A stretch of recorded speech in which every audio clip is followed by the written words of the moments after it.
住进华府的任鹏飞具体要做些什么，华夫人只留了一句话：你明日清晨便守在我儿门外，他让你做什么，你照做便是。于是第二日天未亮鸡未啼，任鹏飞早早起来，问清聂隐居住的院落，守在他仍旧紧闭的门前。任鹏飞耐性很好，根基扎实，在屋外站了1-2个时辰，对他并无什么影响。聂隐在绚烂的阳光下打开门时，一脸平静的任鹏飞首先嗅到屋中传出的淡淡酒味，望向门屋内人泛白却依然清俊的脸，在他震惊的注视下，敬了半盏茶功夫，抿着嘴轻唤一声：少爷。华夫人当时正坐在屋中整理一大箱的衣物，这些衣裳1年2件，一件比一件稍大稍宽，从他的儿子失踪的那天起便开始缝制，直至这些衣裳把厚大的衣箱塞得严实，他的儿子才终于回到他的身边。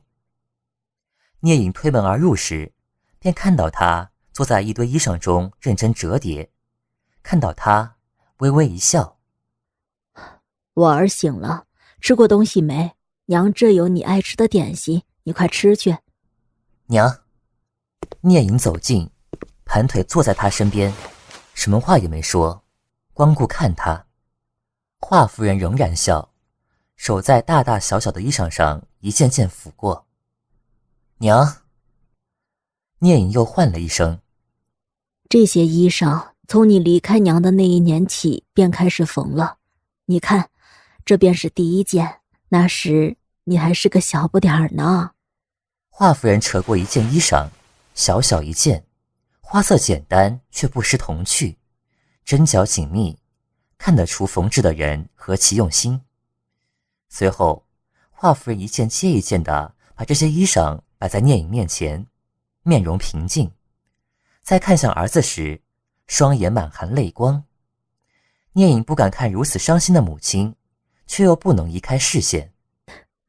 你回来了，娘很开心，真的。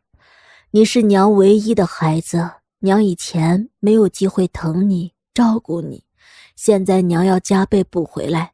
你不要问娘为什么，也不要迟疑退缩，只要你想要，只要你能快乐，就算让娘上刀山下火海，娘也心甘情愿。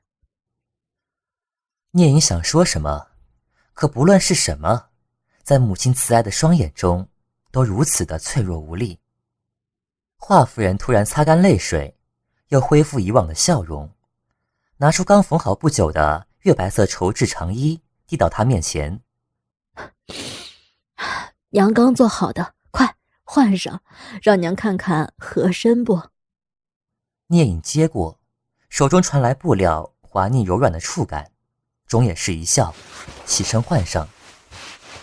任鹏飞的突然出现让聂隐吃惊，他谦卑的态度更令他不知所措，甚至有一种幻灭的打击。在听见那一句少爷时，聂隐几乎是逃着跑到母亲这来。若不是母亲从中作梗，任鹏飞又如何会出现在家中？他跑来是想问他为什么要这么做，他到最后也没有问，因为华夫人已经告诉了他，因为他是这么想，所以他才会这么做。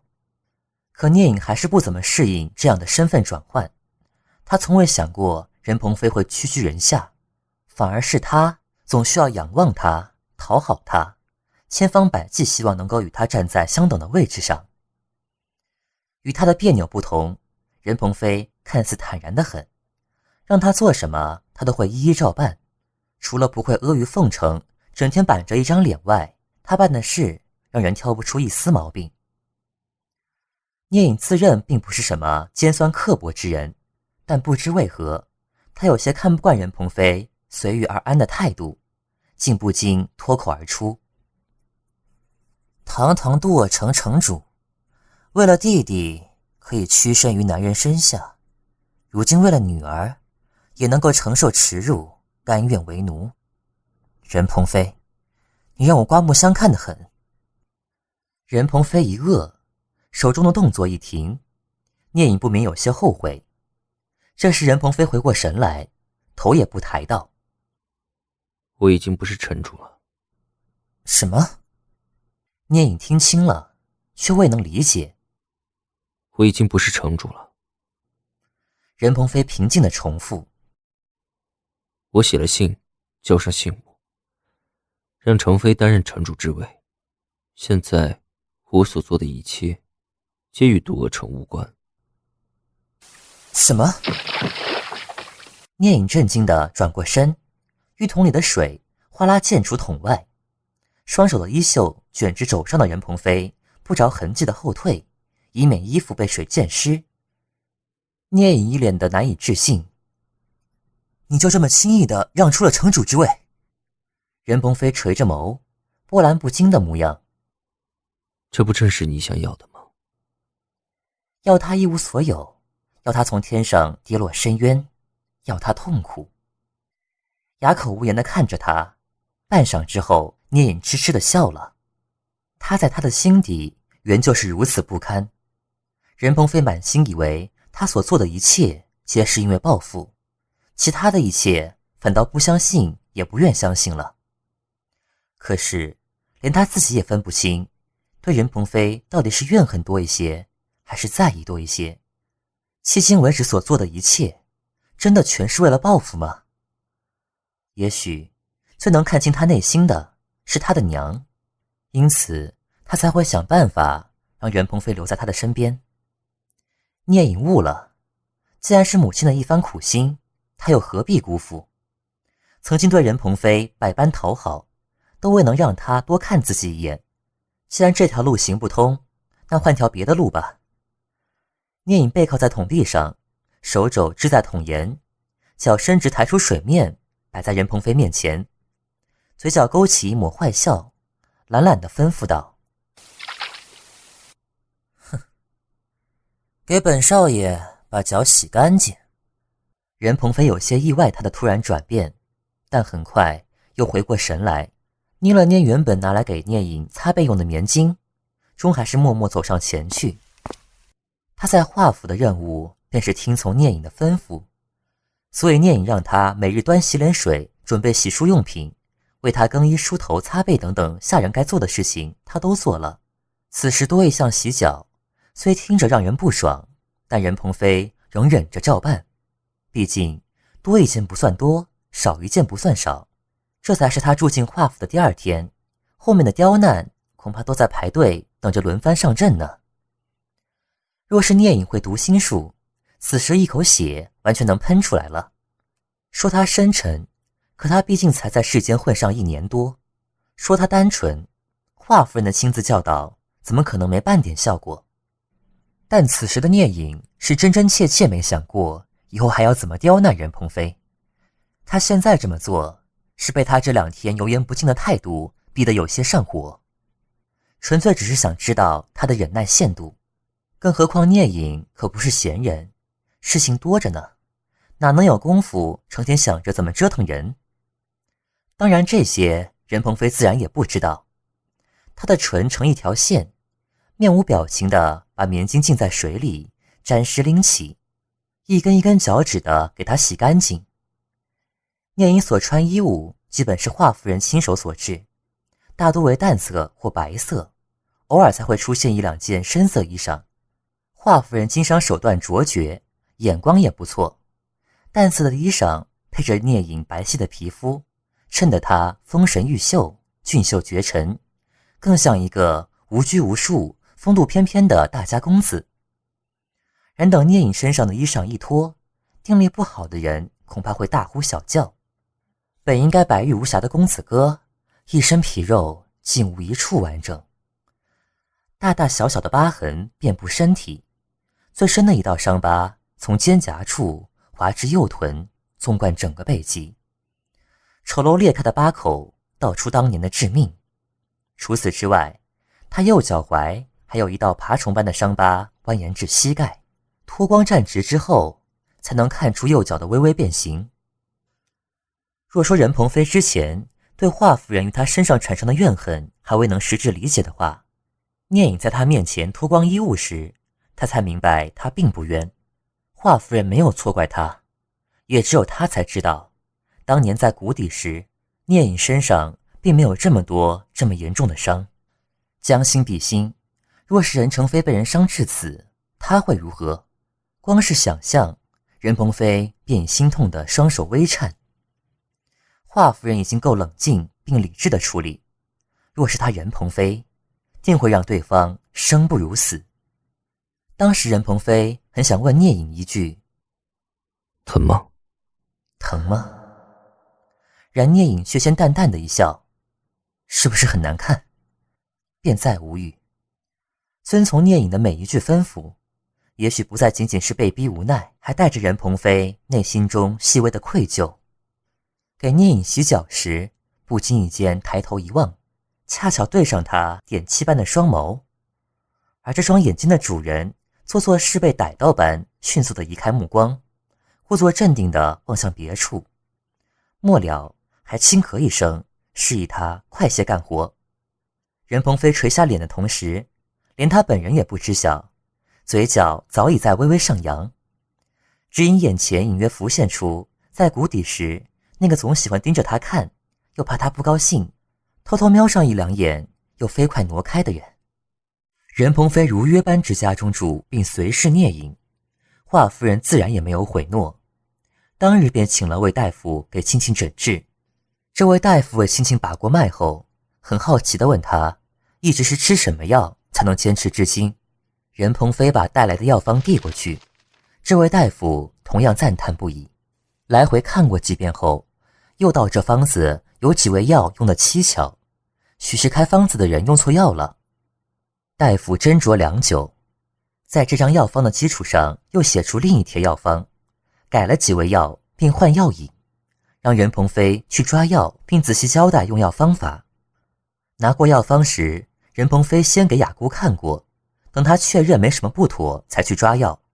青青喝药的第一天睡的时间很长，每次喝药都是雅姑小心翼翼一口一口喂。随后青青的睡眠时间越来越短，这帖药喝过1个多月后，青青的休息时间基本和常人无异，发作的次数也在减少。也是在偶然之间，任鹏飞才知道华夫人请来的大夫竟是专给皇室看病的太医。华夫人曾说过请最好的大夫，用最好的药，当时他还以为不过是随口一说，如今看来倒是他小人之心了。对于青青也住进家中一事，聂隐只说过3句话：我听说你女儿也住进来了，如今她身体如何？任鹏飞如实并简短地回答：不好。这便是你整日心不在焉的原因？任鹏飞不言。那等她身体好些，你再随我出府吧。说完他便离去了。任鹏飞微微讶异，他的意思是希望他可以留多些时间照顾女儿吗？原以为会想尽办法刁难自己的人，不但没有这么做，反而顾虑他的处境，让他能有更多的时间陪伴女儿。不得不承认，在华府的第1个月，任鹏飞照顾女儿的时间比在都尔城将近8个月的时间还多得多。等女儿病情开始好转之后，任鹏飞才算是正式开始担任聂隐的侍卫，也真正了解素日里聂隐都在忙些什么。华夫人请得起京城最有名的大夫，自然也请得起京城最有名的夫子、最有名的武师、最有名的琴师，乃至京城最有名的商人。每日清晨，华夫人都会带来亲手煲的补汤，看聂隐全部喝下，随后送他到门外，看他乘坐马车去蔡境处。蔡境7岁便已是名扬天下的神童，年至古稀仍担任国子监祭酒，能拜他为师是天下读书人的梦想，而他收徒的条件严苛极甚，更令读书人望而却步。也不知华夫人用了什么法子，能让他收聂隐为弟子。任鹏飞知晓此事时，暗暗吃惊良久。当初也因深知蔡祭酒的才华，便想请他收任承飞为徒。派人送上帖子时，这位学识渊博的长者看在杜尔城的面子上，还回了一句话：让拜师之人过来接受老夫一试再谈。任鹏飞苦笑，这件事便不了了之。蔡继久的考验可是连堂堂的状元郎都碰过一鼻子灰的，他那活脱乱蹦没几斤几两的弟弟还是算了。知道是随聂隐同去蔡进住所时，任鹏飞还真是有几分好奇和探究。等到了一看，这位被传得神乎其神的蔡继久看起来只是个普通的老头，只是目光深邃严厉些。对于聂隐身边的任鹏飞，蔡进只是瞥了一眼便不多话，示意聂隐随他进书房。等聂隐出来时，手里拿着一本书，封面写着2字大学。聂隐告诉他，蔡进说他今日什么时候背完这本书，什么时候才能离开。任鹏飞惊，聂隐自顾自进到另一间屋中坐下，翻开书本认真的看，期间一字不说。约过1个时辰，他翻完最后一页，伸手揉揉脖子，看一眼站在面前的任鹏飞，起身又朝蔡继久书房走去。这就背完了。任鹏飞不禁紧跟上去，终没有厚脸皮进去，但仍是贴着开启的门沿，屏息竖耳听。屋中先是简短的对话后，忽闻蔡进道：“君子何为？”聂隐微哑的声音不紧不慢答：“诗云，瞻彼其玉，绿竹依依。有非君子，如切如磋，如琢如磨，色兮宪兮，赫兮喧兮。有匪君子，终不可宣兮。如切如磋者，道学也；如琢如磨者，自修也。色兮宪兮者，循吏也；赫兮喧兮者，威仪也。有匪君子，终不可宣兮者，道圣德至善，民之不能忘也。大学之道，在明明德，在亲民，在止于至善。蔡进直直念道：“物有本末，事有终始，知所先后，则近道矣。”方才停下，聂隐往下接：“古之欲明明德于天下者，先治其国；欲治其国者，先齐其家；欲齐其家者，先修其身；欲修其身者，先正其心；欲正其心者，先诚其意；欲诚其意者，先治其知。治之，在格物。”任鹏飞没有背过大学，可当屋中传来蔡进满意的说话声，让聂隐回家念之大学，悟之大学之道时，他知道他只用1个时辰的功夫看过一遍，便把整本书背了出来。聂隐出来了，任鹏飞顿了片刻才尾随其后。两人相继坐上马车后，聂隐见他的视线落在手中的几本书上，便递到他面前。任鹏飞默默接过，翻开一看，才知道是些书法家传世真迹的拓本。蔡师傅说我的字差强人意，让我回去多练练。聂隐背靠一个软枕，手上抱一个伸直修长的腿，舒服地躺下，像只懒猫，勾起惬意的浅笑。马车就这么点地方，他一个人长手长脚，几乎包了圆，不免磕磕碰碰，块头不小，同样很占地方的任鹏飞。尽管已经缩得不能再缩，他的膝盖仍然抵上聂隐的大腿，相触的地方传来特别的暖意，撩得任鹏飞格外不自在，硬是在缩起身子，把膝盖再挪回去一点。只瞥了他一眼，聂隐便不着痕迹地把脚屈起，让出一大块地方。我是觉得字写出来，别人能看懂便行，实在不明白，非要写这么好干什么？聂隐扒拉绣在软枕边上的流苏，一脸不以为然。任鹏飞没看过他的字，听他这么说，自然想起任成飞刚学写字时的那一手狗爬字，看聂隐不求上进的样子，便不由把他当成弟弟，淡淡说了一句：“精益求精。笑看他一眼，聂隐抱着枕头闭目养神。从蔡进那儿出来，下一个要到画家于京城中设立的各家店铺里查账巡视。这不但利于聂隐更快掌握家中的生意，也可以让他进一步了解经商的要诀。华夫人在儿子回来后便有退隐之意，渐渐把家中的生意交由聂隐打理。她疼孩子，却没有过分溺爱，该怎么做还是照样去做。画家在京城各处设立的店铺不下于20家，一天之内每家都要巡视一遍，劳累程度可想而知。华夫人向来都是找人去办，却吩咐儿子必须亲力亲为，这一点上任鹏飞自叹弗如，敬佩不已。若他也能如此，任成飞不会像今天这般。这一天下来，聂隐确实显露疲色，走向马车的身形略有些摇晃。望着他的身影，任鹏飞正神，突然忆起曾经在蜀州月营楼见聂隐时，他走路也这般摇晃，当时还以为他不胜酒力，原来他重创的右脚竟已微薄，平时看不太出来，走路的时间长了才会显现。再看一眼那道颀长的身影，任鹏飞的心微刺。当年他在谷底痛苦长啸时，他亲眼看着鬼婆婆出手投毒于谷底，那之后谷底长时间的沉寂中，他承受的是多大的苦痛。那么陡峭的崖壁，他又是如何爬得出？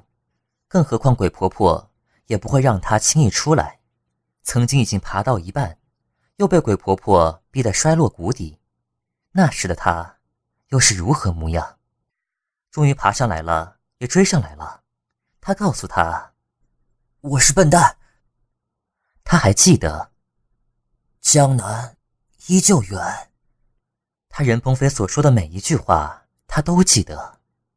若说曾经的伤痛他皆看不到，那日武林盟上，他亲眼看他沦落杀红眼的武林中人手里，再一次狠心离开。